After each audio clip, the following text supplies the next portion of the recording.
Նրան տապանում հյուրընկալել եմ հայկական խորհրդի փորձագետ, քաղաքագետ Ռոբերտ Ղևոնդյանին, պարոն Ղևոնդյան, շնորհակալ եմ հրավերն ընդունելու համար։ Մեր հարցազրույցը բնականաբար սկսելու ենք Իրանից, բոլորիս ուշադրությունը կենտրոնացած է այնտեղ սկսված պատերազմի վրա։ Թերևս վերջին ամենաթարմ լուրը այն է, որ իրանական ԱԹՍ-ի հարվածից Նախիջևանի օդանավակայանում հրդեհ է բռնկվել, արդեն գիտենք, որ Բաքվում Իրանի դեսպանին կանչել են արտգործնախարարություն եւ ադրբեջանական ԶԼՄ-ները սկսել են մեղադրել իրանական կողմին։ Այս իրավիճակը որքանով է վտանգավոր մեզ համար, մեր շահերի տեսանկյունից կամ շահեկան, եթե կարելի այդպես ասել։ Արդեն գիտենք նաև, որ իրանական կողմը հայտարարել է, թե թյուրիմացություն է տեղի ունեցել։ Ես կարծում եմ Հայաստանի Հանրապետության համար այս իրավիճակը վերահսկելի է դեռևս։ Այսինքն, տեսեք, վերաճելու ավելի մեծ տարածաշրջանային պատերազմի առաջին հերթին Ադրբեջանի եւ Իրանի միջև կարծում եմ այդքան վտանգավոր չէ, այդպիսի խնդիր չկա, որովհետեւ Ադրբեջանի եւ Իրանի միջև պատերազմը ակնհայտ անորոշություն կլինի մեզ համար, առավել եւս եթե հանկարծ այդ պատերազմում ադրբեջանական կողմը հաղթի, դուք պատկերացնում եք, թե ինչքան ավելի կմեծանա Ադրբեջանի ինքնավստահությունը եւ ինչքան ավելի կմեծանան ճնշումները Հայաստանի նկատմամբ։ Այնպես որ իսկ հաշվի առնելով թե ինչ վիճակում է հիմա Իրանը, բավական մեծ կլինեն շանսեր, որ հենց ադրբեջանական կողմը նման իրավիճակից հաղթող կարող է դուրս գալ։ Այնպես որ ես կարծում եմ դեռևս իրավիճակը վերահսկելի է, կառավարելի, առավել եւս որ Իրանը փաստացի ներողություն է խնդրել հայտարարելով, որ թյուրիմացաբար է հարվածել Նախիջևանի օդանավականին, հավանաբար Իրանի դեսպանը Ադրբեջանում եւս իր բացատրությունները կտա եւ ըստ ամենայնի իրավիճակը այսքանով հանգուցալուծում կստանա։ Հիմա բուն պատերազմի մասով պարոն Ղևոնդյանը արդյոք հնարավոր էր խուսափել այս պատերազմից, թե սա անխուսափելի էր, որովհետև ԱՄՆ-Իսրայել տանդեմի համար այնուամենայնիվ գլխավոր նպատակը ռեժիմի փոփոխությունն է եւ վաղ թե ուշ նրանք գնալու էին այս պատերազմին, եթե ոչ, ապա կարող ենք ասել, որ Իրանը գերագնահատելով իր հնարավորությունները չեղավ ավելի կառուցողական եւ հնարավոր կլիներ այդ պարագայում խուսափել պատերազմից։ Ես ասել համաձայն եմ, որ Միացյալ Նահանգների եւ Իսրայելի համար ամենակարևորը ռեժիմի փոփոխությունն է, բայց ամենակարևորը ռեժիմի փոփոխությունն է այս փուլում, այսինքն այս պատերազմում կոնկրետ։ Ինչու՞, որովհետեւ մենք հիշում ենք, որ ամիսներ առաջ տեղի ունեցավ 12-օրյա պատերազմ եւ 12-օրյա պատերազմի հիմնական նպատակն էր Իրանին ցույց տալ, որ եթե Իրանը աշխարհաքաղաքական գործընթացներում չփոխի իր դիրքորոշումը ընդդեմ Արևմուտքի, կոնկրետ ընդդեմ Միացյալ Նահանգների եւ չփորձի մի փոքր ավելի հեռու մնալ Չինաստանի կողմից խաղալու, այսպես ասենք, այդ գործընթացներից, ապա կարող է լինել ավելի։ Եվ Իրանի վարքագիծը եւ այն պատերազմը, որը արդեն փաստացի սկսվել է, ցույց է տալիս, որ Իրանը հետեւություններ չարեց այդ 12 պատերազմից, ընդհակառակը Իրանից հայտարարում էին, թե մենք հաղթել ենք, հաղթանակ ենք տարել եւ այլն, ինչը բերեց այս պատերազմին։ Եվ բերեց այս պատերազմին հենց նրա համար, որ Միացյալ Նահանգներում ի վերջո համոզվեցին, որ այն ռեժիմը, որը գոյություն ունի Իրանում, որևէ դեպքում չի փոխելու իր աշխարհաքաղաքական վերաբերմունքը առաջնորդի Միացյալ Նահանգների նկատմամբ։ Բնականաբար կա երկու տարբերակ, կամ գործող իշխանությունը փոխում է իր վերաբերմունքը, կամ գործող իշխանությունը պիտի փոխվի կա նոր իշխանություն, որը այլ վերաբերմունք կունենա Միացյալ Նահանգների նկատմամբ, հաշվի առնելով Միացյալ Նահանգների շահերը։ Եվ Թրամփը որոշում կայացրեց, որ եթե չենք կարողանում փոխել այս հոգևոր իշխանության տրամադրվածությունը Միացյալ Նահանգների նկատմամբ, ապա կփոխենք իրենց, որ լինի այլ իշխանություն, որը այլ տրամադրվածություն կունենա Միացյալ Նահանգների նկատմամբ։ Իսրայելն էլ բնականաբար նույն տրամաբանության մեջ։ Եվ պատերազմը սկսվեց։ Այո, պատերազմի հիմնական նպատակը այսօր ռեժիմի փոփոխությունն է։ Եվ եթե այդ նպատակին, որովհետև հստակ չէ, որ այդ նպատակը կիրացվի, եթե այդ նպատակին հասնել հնարավոր լինի, ապա կվերջանա փաստացի պատերազմը, գուցե սկսվի ամենավատ զարգացումը դա է, գուցե սկսվի Իրանի մասնատմամբ, դա շատ վատ կլինի։ Ինչը լավ կլինի։ Լավ կլինի, որ ռեժիմը փոխվի, աշխարհիկ իշխանությունը մեզ համար Հայաստանի համար ինչը լավ կլինի։ Ռեժիմը փոխվի, աշխարհիկ իշխանությունը ստանա ամբողջական իշխանություն եւ դրանից հետո Իրանի ամբողջականությունը պահպանվի, Իրանը սկսի խաղալ ժողովրդավարական դաշտում, սկսի խաղալ արևմտյան դաշտում։ Որ տարբերակը մեզ վրա էական ազդեցություն չի ունենա, եթե ռեժիմը կարողանա պահպանվել, այսինքն այս փուլում Միացյալ Նահանգները չկարողանա հասնել իր ցանկացածին, բայց Իրանի ներսում էլ քայքայման գործընթացներ չլինեն, հոգևորականների իշխանությունը շարունակի իշխել, Հայաստանի Հանրապետությունն էլ այս իշխանության հետ խնդիրներ չունի, ավելին մենք գործընկերային հարաբերություններ ունենք։ Բայց մենք արդեն լսեցինք Իսրայելից հայտարարություն, որ կոչնչացնեն ցանկացած մեկին, ով կփոխարինի Խամենեի եւ կշարունակի այդ քաղաքականությունը, այսինքն սա շատ կոշտ դիրքորոշում է, որից հնարավոր է հետ կանգնել, թե եթե հայտարարվում է այսպիսի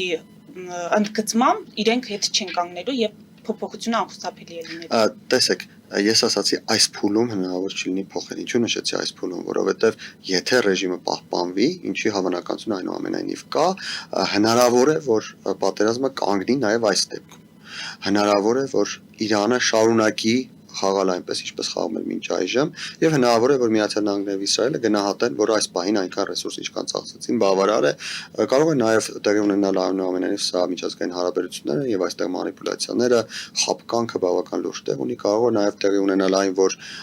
իշխանության կգա նույն ռեժիմի պայմաններում այնպիսի գործիչ, որի հետ հույս կլինի կապել, որ նա գուցե ինչ-որ բան փոխի Իրանի արտաքին քաղաքականությունում, հետո նրանք մեծ հավանականությամբ այնուամենայնիվ այդ փոփոխությունը չեն անի եւ նորից այլ փուլ կլինի լարվածության, գուցե այլ պատերազմի։ Բայց այն, որ կա նաև այսպիսի տարբերակ, կարծում եմ, որ իհարկե փոքր հավանականություն, կարծում եմ, որ դրա հետ համաձայն կլինեն մասնակցել։ Ես կուզենամ անպայման անդրադառնալ Իրանի ներուժին, պատերազմը երկար շարունակելու։ Ես երկրորդ հարցում փաստացի ասացի, որ ասել, որ իրենք գերագնահատեցին իրենց հնարավորությունները եւ այս պատերազմը նաեւ դրա արդյունքն է։ Սրան զուգահեռ ուզում եմ նաեւ համապարփակ հարցեր տամ, դուք անդրադարձեք։ Հարվածների արդյունավետությունն ու աշխարհագրությունը ինչպես կմեկնաբանեք։ Ես երեք լսում էի փորձագետի, ով ասում է, որ զարմանալի է, որ Իրանը հարվածեց Օմանին։ Տեսեք, սկզբից կամ ձեր հարցի Իրանի հնարավորությունները։ Զուտ Իրանի հնարավորությունները հաշվվում են հավանաբար, եթե ոչ օրերով, ապա ամենաշատը շաբաթներով։ Այսինքն այն, ինչ Իրանը ունի այս պահին Իրանում, որը կարող է դիմակայել Միացյալ Նահանգների եւ Իսրայելի հարձակումներին, դա կբավարարի ըստ տարբեր գնահատականների 2-ից 3 շաբաթ։ Բայց կա հավանականություն, որ Իրանը կարող է ստանալ օգնություն առաջին հերթին Չինաստանից։ Այլ պետությունների կողմից Պակիստանը կար այստեղ, որը հայտարարում էր, թե ինքը կօգնի, Աֆղանստանը կար, բայց այդ երկուսը իրար հետ հիմա պատերազմի մեջ են եւ այլ Ռուսաստանը մեկն Ռուսաստանին օգնի, այո։ Եվ այս տրամաբանության մեջ գուցե Չինաստանը օգնություն տրամադրի Իրանին։ Այն, որ Չինաստանը որոշակի օգնություն տրամադրում է, մենք դրա մասին գիտենք, բայց չգիտենք, թե այդ օգնության ծավալները ինչքան են, չգիտենք, թե այդ օգնությունը ինչ տեսքով է, արդյոք դրանք հրթիռներ են, որոնք Իրանը կարող է հենց այս պահին բացել արկղը եւ կրակել, թե դրանք հրթիռներ են, որոնց յուրացման համար ինչ-որ ժամանակամիջոց է պետք, թե հրթիռներ են, որոնց համար պետք են հատուկ արձակման կայաններ նոր, որոնք Իրանը չունի, կամ գուցե Չինաստանը այդ կայաններն էլ կտրամադրի։ Այսինքն մենք տեղեկատվության պակաս ունենք կապված Չինաստանի մասնակցության հետ։ Իհարկե բացահայտ կերպով Չինաստանը խուսափում է մասնակցել այս պատերազմին եւ նույնիսկ հայտարարել խուսափում է, որ պատերազմում ինչ-որ մեկին աջակցում է, բայց կան որոշակի տեղեկություններ, որ ներքին կարգով Չինաստանը օգնություն տրամադրում է։ Թե այդ ներքին կարգով տրամադրած օգնությունը ինչքան է եւ ինչքանով կավելացնի Իրանի դիմադրունակությունը շաբաթներով, գուցե նաեւ ամիսներով, այսպիսի տարբերակ էլ շրջանառվում է, դրանից կախված կլինի արդյոք երբ կավարտվի պատերազմը։ Իսկ հարվածների աշխարհագրությունը մասնավորապես։ Այո, հարվածների աշխարհագրություն դա երկրորդ մասն է ձեր հարցի։ Ես կարծում եմ Իրանի բացատրությունները ակնհայտորեն համապատասխանում են իրականությանը, առայն որ Իրանը հնարավորություն չունի Միացյալ Նահանգներին հարվածելու ուղիղ եւ հարվածում է այնտեղ, որտեղ իր ձեռքերը հասնում են։ Սա նաեւ թուլության դրսեւորում է։ Ոչ թե թուլության, այլ իր հնարավորությունների առավելագույնը անելու։ Իրանը կարող է հարվածել Օմանին, հարվածում է Օմանին, կարող հարվածել Քուվեյթին, Բահրեյնին, Քաթարին, Սաուդյան Արաբիային, հարվածում է այդ երկրներին։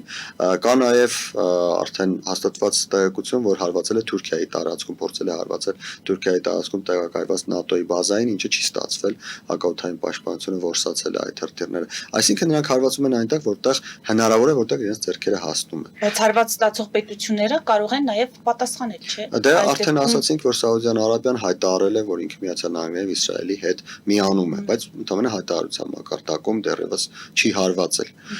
ըստ ամենայնի Իրանին։ Մյուս պետությունները եւս կարող են, բայց այստեղ կա մի այսպիսի խնդիր, արդյոք մյուս պետությունները ցանկանում են ներքաշվել այս պատերազմում, որովհետեւ ի վերջո հարվածները ոչ թե այդ պետությունների քաղաքացիական կառույցներին կամ այդ պետությունների ռազմական կառույցներին են, այլ հարվածները այդ պետություններում տեղակայված ամերիկյան կառույցներին են։ Ես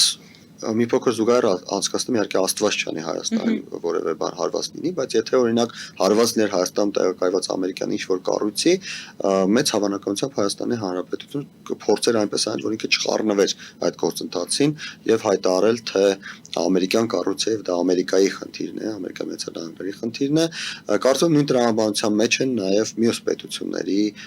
վերաբերմունքը։ Բայց ինչ որ կառույցը կարևոր չէ, թե ինչ կառույց, օրինակ մեր դեպքում դեսպանատունը չէ, ամերիկյան, այսինքն դեսպանատների վրա էլ հարձակումները տեսեք, շատ կարևոր է, թե դա ինչ կառույց է, բայց շատ ավելի կարևոր է, թե այդ կառույցը ումն է։ Ցանկացած երկրի դեսպանատուն դա այդ երկրի տարածքն է, միջազգային ընդունված նորմերի։ Ես չեմ գտնում, որ կա հավանականություն գոնե այս բանը, որ Իրանը կարող է հարվածել Միացյալ Նահանգների դեսպանատանը Հայաստանում, բայց ուղղակի անալոգիայով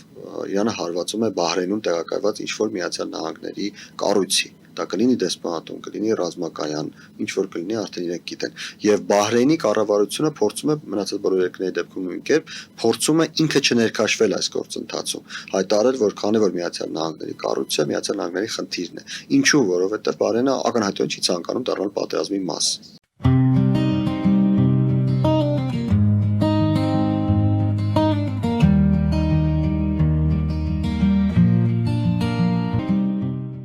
Ֆելիչե ժամանակակից ատամնաբուժական կլինիկա։ Այստեղ հարմարավետությունն ու խնամքն առաջնային են։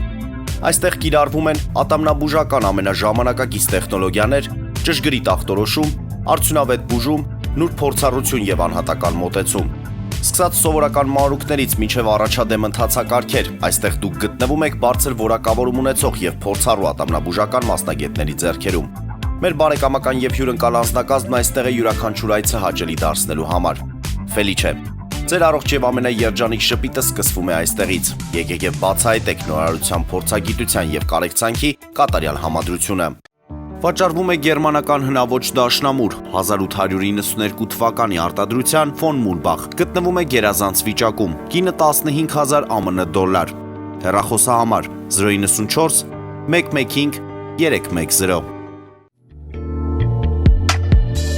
Երևան փոստը Գրանադայի ուզում տեղեկացնում է։ Դրամական փոխանցումներ 1%-ով։ Օդանավով 1 փաունդը 2.99։ Նավով ուղարկեք 1 արկղ, երկրորդ արկղը անվճար։ Ավտոմեքենաների փոխադրում անհավատալի արժեքներով։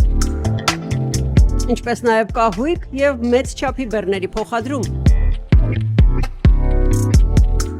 Jackpot հագուստի խանութը երկրորդ մասնաճյուղն է բացել Գլենդելի սրտում, որտեղ կարող եք ձեռք բերել եվրոպական եւ ամերիկյան ընտիր հագուստեղեն, կոշկեղեն, աքսեսուարներ, պայուսակներ ամենահարմար արժեքներով։ Նաեւ կարող եք ցանկացած ապրանք պատվիրել եւ ձեռք բերել կարճ ժամանակում։ Jackpot-ի Գլենդելի հասցեն է 1135 North Pacific Avenue, հեռախոս 818 813 2252։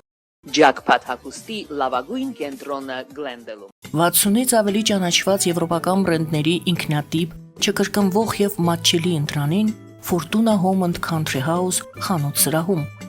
Նորավոճ սպասք եւ կահույք հորեկա բնագավառի համար, տեքստիլ տնտեսական ապրանքներ, ամեն ինչ գեղեցիկ կյանքի համար։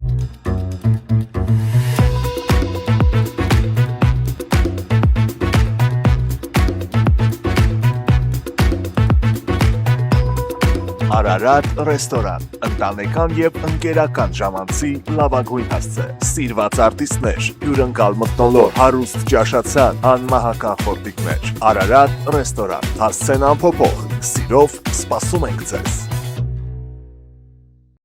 Լավագույն պաղպաղակ, բնական, համեղ եւ մատչելի գներով պաղպաղակը կարող եք ձեռք բերել բոլոր հայկական խանութներում։ Պահանջեք հայկական պաղպաղակ, Թամարա պաղպաղակ։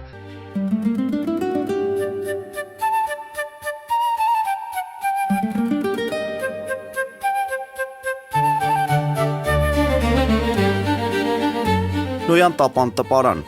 Նոյան տապան հրատարակչություն, շարվածքից մինչև տպագրում, զանգահարեք, գրեք, այցելեք, միասին պատրաստենք ձեր գիրքը, ամսագիրը կամ թերթը, որտեղ նշվելու է, տպագրված է Նոյան տապանում։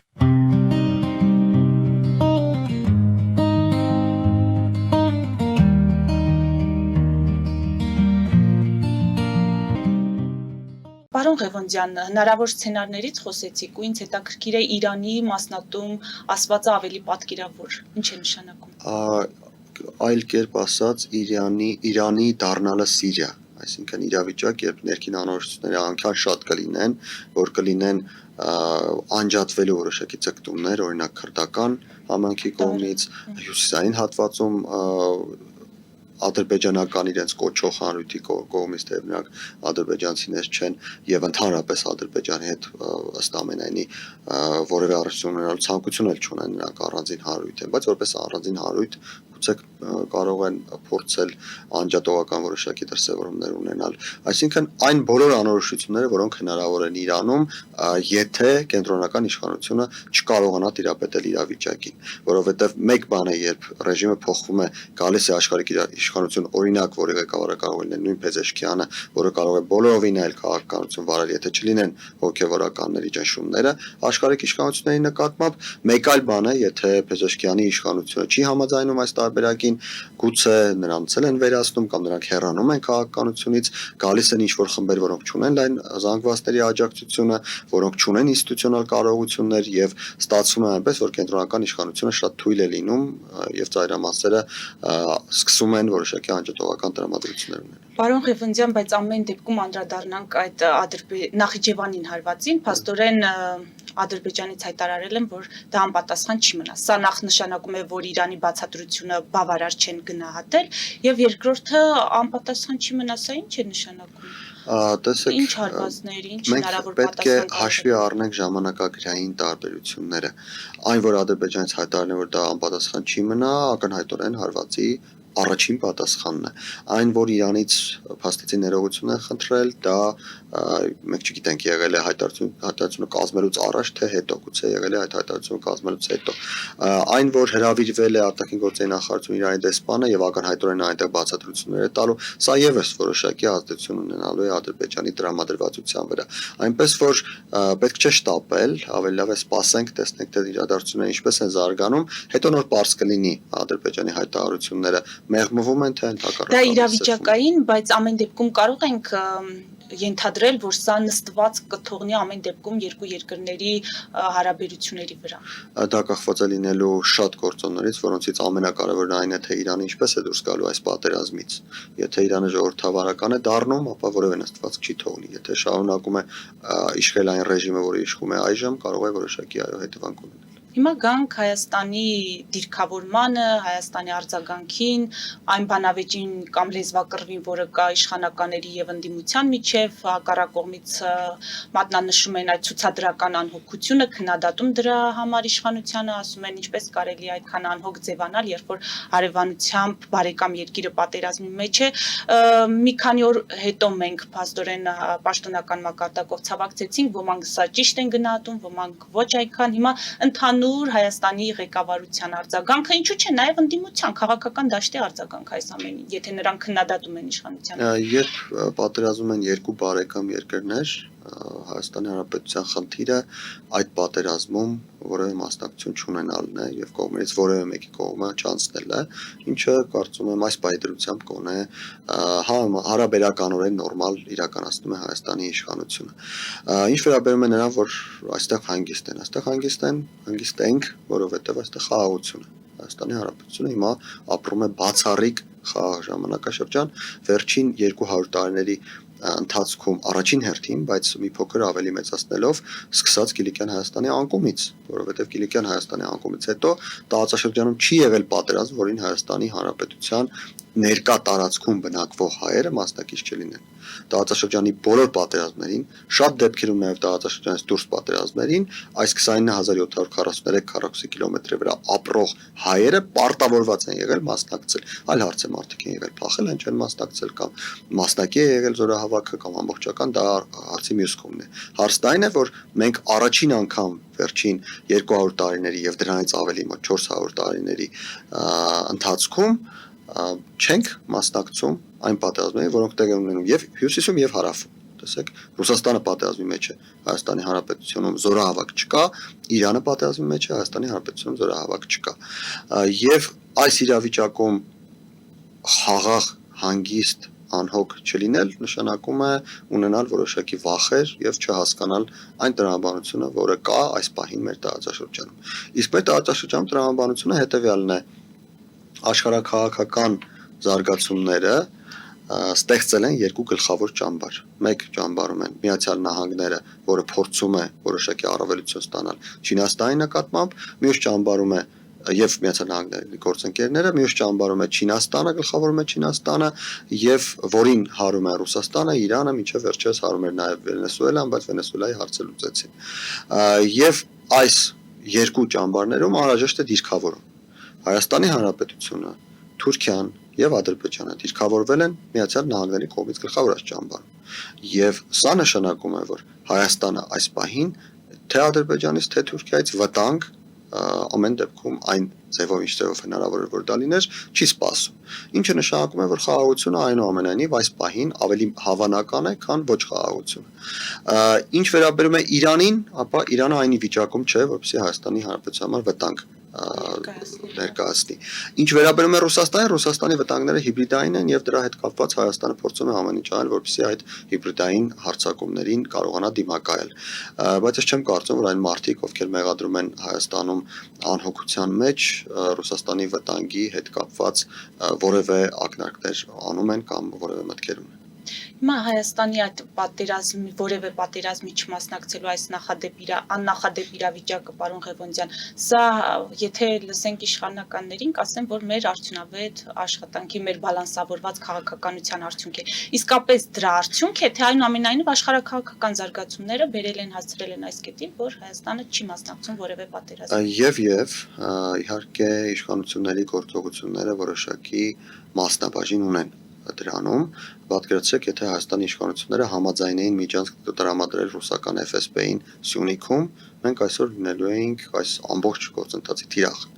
Պատկերացրեք, եթե Հայաստանի իշխանությունները միանային Միութենական պետությանը, Հայաստանի այս տարածքից գուցե զորահավաքի միջոցով մարդիկ մասնակցեին Ուկրաինայի պատերազմին։ Այսինքն ամեն դեպքում իշխանությունների գործողությունները որոշակի ազդեցություն ունեցել են, որ այսօր այստեղ խաղաղություն է, բայց գլխավոր եւ վճռական հարցն այն է, որ մենք շատ ծանր գին ենք վճարել այդ ամենի համար։ Այդ գինը ներառում է թե էթնիկ զտումը արցախահայերի, թե Արցախի կորուստը փաստացի մեր վերահսկողությունից, թե Հայաստանի Հանրապետությունում 44 օրյա պատերազմի արդյունքները, թե այն, որ մենք դեռևս զգում ենք մեզ վրա հոգեբանական առումով այդ 44 օրյա պատերազմի հետևանքները, եւ այն, որ Հայաստանի Հանրապետությունը փաստացի այսքան տարիների ընթացքում եւ այժմ էլ շարունակում է ունի որոշակի խնդիրներ կապված Հայաստանի զարգացման, Հայաստանի առաջընթացի, օրինակ այն, որ մենք դեռևս չունենք նորմալ երկաթուղի, սա եւս այն գինն է, որը մենք վճարել ենք, որպեսզի այսօր այստեղ լինի խաղաղ եւ այլն։ Հիմա ներքաղաքական այս զարգացումների նախընտրական տրամաբանության կամ տրամադրությունների ներքո փորձենք քննարկել, պարոն Ղևոնդյան, առաջին նախագահը ընդդիմադիր դաշտի համախմբումը համարում է ոչ այնքան ընդդիմադիրների խնդիր կամ ընդդիմադիրների խորհրդարան անցնելու խնդիր, որքան հայրենիքի Հայաստանի փրկության խնդիր։ Եվ այդ պոտենցիալը տեսնում է Սամվել Կարապետյանի մոտ։ Մենք լսում ենք մեր ազգային ժողովի նախագահին, որը լրագրողների հարցին պատասխանելիս ասում է, որ Քոչարյանի ուժը խնդիր ունի խորհրդարան անցնելու թող այդ ուղղությամբ մտածի, բայց իր կարծիքով կարող է խորհրդարան անցնել եւ ընդդիմության տեղի համար պայքարել Գագիկ Ծառուկյանի եւ Սամվել Կարապետյանի այդ առաջնորդած ուժերը։ Խնդրահարույց են մեր ազգային ժողովի նախագահի հայտարարությունները, թե ոչ, որովհետև քննադատություն կա, որ իշխանությունները անընդհատ այդ մարդկանց շեշտելով իրենց ընդդիմություն են նշանակում, եւ առաջին նախագահի այս հայտարարություններին արժե անդրադառնալ, քննարկել, լուրջ վերաբերել։ Առաջին նախագահը ցավոք սրտի բացարձակապես հակառակն է այն առաջին նախագահի, որը մենք ճանաչել ենք ամենայն դեպս մինչև 2013 թվականը։ եւ նրա հայտարարությունը պետք է դիտարկել մեկ տրամաբանության մեջ։ Առաջին նախագահը դիրքավորվում է այն մարդկանց շարքում, ովքեր ասելով Հայաստան, Հայաստանի փրկություն, հայություն եւ այլն, պատկերացնում են ռուսական ծայրագավառ։ Մենք ունեինք մեկ քաղաքական գործիչ մեր քաղաքական դաշտում, որը ցավոք սրտի հիմա գերության մեջ է, ով հայտարարում էր, թե ինչ խնդիր կա, եթե Հայաստանը Թաթարստան դառնա, ապա մենք կարողանանք այդպես լավ ապրել, ինչպես թաթարներն են ապրում։ Եվ փաստացի առաջին նախագահը իրեն դիրքավորում է նույն տրամաբանության մեջ։ Առ այն, որ Հայաստանի Հանրապետության գոյությունը չէ առաջնայինը այն է, որ փրկենք։ Իսկ փրկել ասելով այդ մարդիկ հասկանում են, որ մենք փրկենք մեր ունեցվածքը, փրկենք մեր ընտանիքների բարեկեցությունը, փրկենք մեր մարդկանց հայերի ֆիզիկական գոյությունը, իսկ պետությունը թող մնա երկրորդական դերում, եթե հնարավոր կլինի կունենանք, հնարավոր չլինի ոչինչ։ Սա առաջին նախագահի մասով անցնելով։ Չէ, ես այս մասով մի հարց էլ տամ, եւ սա այն դեպքում է առաջին նախագահը այսպիսի հայտարարություն անում, երբ իրենց քաղաքական ուժը կարծես թե պատրաստվում է հայտ ներկայացնել ընտրություններին մասնակցելու եւ անգամ ունեն վարչապետի տեխնատու, այսինքն իրենց դերակատարությունը ո՞րն է լինելու։ Շատ լավ գիտենք, որ դա լուրջ չէ, իրենց քաղաքական ուժը մեր հասարակությունում ընդհանրապես այն չունի, գուցե 0.4% տանեն, իսկ իրենց քաղաքական ուժի ղեկավարը այս պահին Հայաստանում դուրս չի ընկալվում որպես քաղաքական գործիչ, այնպես որ առաջին նախագահը ինչ որ նոր բացահայտում չի անում, ցույց տալով, որ հենց ինքը չի հարգում ուժի առաջին համարին, այլ ասում է այն ինչը բարձ է հայ հասարակության համար։ Ինչ վերաբերում է Ալեն Սիմոնյանի հայտարարությանը, ապա այստեղ կա որոշակի տրամաբանություն։ Տեսեք, նոր ընտրական օրենսգրքով անցողջեմը կուսակցությունների համար 4% է, դաշինքների համար 8% է։ Ստացվում է այնպես, որ Ռոբերտ Քոչարյանը, որը մեծ հավանականությամբ դաշինքով է գնալու ընտրություններին, փորձելու է հաղթահարել 8% շեմը։ Մյուս տարբերակը, որ Ռոբերտ Քոչարյանը կարող է գնալ ընտրությունների կուսակցությունով, որևէ կուսակցություն այդպես ճակերտորեն վարձել, ինչպես արել է Վարդան Ղուկասյանը օրինակ Գյումրիում, եւ փորձել գնալ այդ կուսակցությամբ, բայց այս դեպքում անհասկանալի է, թե ինչ է լինելու դաշնակցության հետ։ Իսկ դաշնակցությունը մենք գիտենք, որ Ռոբերտ Քոչարյանի գաղափարական հենքն է երկար տարիներ։ Լինել դաշնակցության առաջին համար Ռոբերտ Քոչարյանի համար նշանակում է քաղաքական առումով հակասել իր նախկին քաղաքական կյանքին։ Լինել այլ կուսակցության առաջին համար նշանակում է դավաճանել դաշնակցությանը, որովհետև դաշնակցությունը մշտապես Ռոբերտ Քոչարյանի համար հենք է հանդիսացել։ Եւ այս դիլեման Ռոբերտ Քոչարյանը ինչ որ կերպ պետք է լուծի։ Լուծելու լավագույն տարբերակը դաշինքով գնալն է, բայց այդ դեպքում էլ 8% պետք է հաղթահարի, եթե 2 կամ 3 կուսակցությունների դաշինք է։ Սա էլ կարող է բերել նրան, որ Ռոբերտ Քոչարյանի ուժը ընդհանրապես չհայտնվի ազգային ժողովում։ Այն դեպքում, երբ Գագիկ Ծառուկյանը, որին միացել են Թևանյանը, Սուրենյանցը եւ այլ գործիչներ, Գագիկ Ծառուկյանը իր կուսակցությամբ է գնալու ընտրություններին եւ նրան 4% անցնելը բավարար է, որպեսզի ինքը լինի ազգային ժողովում։ Ինչը նշանակում է, որ օրենքի ուժով երրորդ կուսակցություն ազգային ժողովում չի հայտնվի, այնինչ եղել է 2021 թվականին։ Տեսեք, եթե Գագիկ Ծառուկյանը չլիներ, եթե մնացած բոլոր կուսակցությունները չհաղթարեին 4%-ը, առաջին տեղում լիներ քաղաքացիական պայմանագիրը, երկրորդ տեղում ըստ ամենայնի կլինի Սամվել Կարապետյանի քաղաքական ուժը եւ երրորդ տեղում նույնիսկ 8%-ին չհասնելով 6% կամ 7% հավաքելով լիներ Ռոբերտ Քոչարյանի դաշինքը, օրենքի ուժով նրանք կհայտնվեին ազգային ժողովում, բայց քանի որ կա Գագիկ Ծառուկյանը, Ռոբերտ Քոչարյանը այլևս այդ հնարավորությունը չունի, միայն օրենքի ուժով ազգային ժողովում հայտնվելու եւ անպայմանորեն պիտի 8%-ը հաղթահարի, որպեսզի հայտնվի, եթե դաշինքով է գնում ընտրություններին։ Սա է, ես կարծում եմ, Ալեն Սիմոնյանի ասած տրամաբանությունը, առայն որ Գագիկ Ծառուկյանը եւ Սամվել Կարապետյանը կլինեն ազգային ժողովում, իսկ Ռոբերտ Քոչարյանը լինելը շատ լուրջ հարցականի տակ է։ Կա իհարկե այլ տարբերակ եւս, որ այնուամենայնիվ Ռոբերտ Քոչարյանը կորոշի գնալ որևէ կուսակցություն ղեկավարել, անկախ նրանից դա կլինի դաշնակցությունը թե ոչ, այս դեպքում Ռոբերտ Քոչարյանը եւ Գագիկ Ծառուկյանը կպայքարեն երրորդ տեղի համար, կա հավանականություն, որ երկուսն էլ կանցնեն ազգային ժողով, երկուսն էլ 4% անշեմը կանցնեն եւ ազգային ժողովում կունենանք 4 կուսակցություն, արդեն քաղաքացիական պայմանագիրը միանշանակ կհաղթի ընտրությունները, Սամվել Կարապետյանը ուժը միանշանակ կհաղթին, դա ինչով է պայմանավորված։ Երբ որ իրենք են հայտարարում, մենք հասկանում ենք, որ բոլոր քաղաքական ուժերն էլ իրենք կարող են այդպիսի հայտարարություններ անել, բայց ի՞նչն է ձեզ այդ վստահությունը տալիս, որ նրանք կանցնեն։ Այս պահին Հայաստանի Հանրապետությունում այն մարդիկ, ովքեր ոչ մի կերպ չեն ցանկանում, որպեսզի ռուսամետները կան իշխանության կրկնակից ավելի շատ են այն մարդկանցից, ովքեր չեն ցանկանում Նիկոլ Փաշինյանը շարունակի իշխանություն ունենալ։ Եվ այն մարդիկ, ովքեր չեն ցանկանում, որ ռուսամետները կան իշխանության, տեսնելով վտանգ, որ ռուսամետները կարող են շատ տոկոսներ հավաքել, գնալու են եւ իրենց կվեն տալու են Նիկոլ Փաշինյանին։ Եվ Նիկոլ Փաշինյանի իշխանությունը հաղթելու է ասելով նկատի չունեն, որ մեծամասնություն է ունենալու, հաղթելու է ասելով նկատի ունեն, որ առաջին տեղում են իրենք հայտնվելու, բայց բավական մեծ հավանականություն կա նաեւ, որ իրենք մեծամասնություն կունենան։ Այն, որ նրանք հաղթելու են, այսինքն առաջինն են լինելու, կարծում եմ դա մյուս քննարկման առարկա չէ, այնպես ինչպես նրանք հաղթել են Գյումրիում եւս նրանք ամենաշատ ձայներն են տարել, բայց մյուս կուսակցությունը միացել են եւ մեծամասնություն ունեցել են նրանք։ Սա կարծում եմ երաշխավորված է քաղաքացիական պայմանագրի համար։ Ինչը երաշխավորված չէ, որ հաղթելուց հետո նրանք իշխանություն կկազմեն, որովհետեւ հաղթել կա 40%-ով, կա հաղթել 51%-ով։ Բայց այստեղ կա բավական մեծ հավանականություն կապված նրա հետ, ինչ տեղի է ունենում արտաքին քաղաքականություն եւ նաեւ ներքին քաղաքականություն վերջին շրջանում, օրինակ թոշակների բարձրացումը դա դիվիդենդ է իշխանությունների։ Բայց դա նաեւ գնահատվեց որպես ընտրակաշառք։ Ինչպես ասես կարող է գնահատվել, բայց այս դեպքում մենք բախվում ենք այն իրականությանը, որ քաղաքացիական պայմանագիր կուսակցության շահերը համընկել են Հայաստանի Հանրապետության շահերի հետ։ Հայաստանի Հանրապետության շահերից է բխում, որ թոշակները բարձրանան, քաղաքացիական պայմանագիր կուսակցության շահերից է բխում, որ հիմար թոշակները բարձրանան։ Եվ քաղաքացիական պայմանագիրը շատ լավ այդ երկու շահերը համադրել է եւ կարողացել է դա անել։ Ինչպես ցանկանում են թող գնահատեն, փաստացի նրանք իրավունք ունեն բարձրացրել են Հայաստանի Հանրապետությունը դրանք շահում է, այո, շահում է։ Եվ մյուս կողմից արտաքին դրսևորումները արդեն Ֆենսի այցը, օգոստոսի 8-ը, դրա զարգացումները որոշակի կապիտալ քաղաքական առումով տվել են քաղաքացիական պայմանագրին եւ սպասում են ելի զարգացումներ։ Մենք գիտենք արդեն, որ լինելու է եվրոպական համայնքի հանդիպումը Հայաստանում, ինչը ակնհայտորեն դիվիդենտներ բերելու է, մայիսի 28-ին լինելու է շքերթ, որի ժամանակ, եթե այն անցնի հաջողությամբ, նորից քաղաքացիական պայմանագիրը որոշակի դիվիդենտներ ստանալու է քաղաքական եւ դրանք բոլորը կարող են բավական մեծ հավանականությամբ օգնել, որպեսզի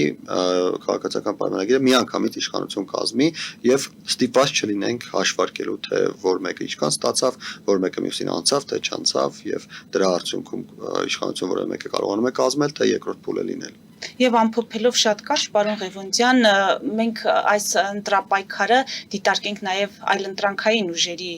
տեսանկյունից, արդյոք հավասար պայմաններ ստեղծված են կուսակցություններ, որոնք քաղաքական ուժեր, որոնք չունեն մեդիա լայն ռեսուրսներ, ինչպես ընդդիմադիրները հայտնի չունեն ֆինանսական ռեսուրսներ, նրանց համար հավասար մրցակցային պայմաններ կարելի ասել, որ ստեղծված են։ Օրենքի տեսակետից այո, քաղաքական դրամատության մեջ ոչ, որովհետև օրենքի տեսակետից նրանք բոլորը հնարավորություն ունեն գնալ տարբեր հեռուստաընկերություններ, լրատվականներ, ես կարծիքը ներկայացնել, տեղեկատվական դաշտը բաց է, նրանցից շատերը կարող ունեն իրենց YouTube-յան ալիքները, ունեն սոցցանցերում իրենց ներկայացվածությունը եւ կարողանում են այնուամենայնիվ իրենց մտքերը հասցնել ժողովրդին։ Քաղաքական առումով ոչ, որովհետեւ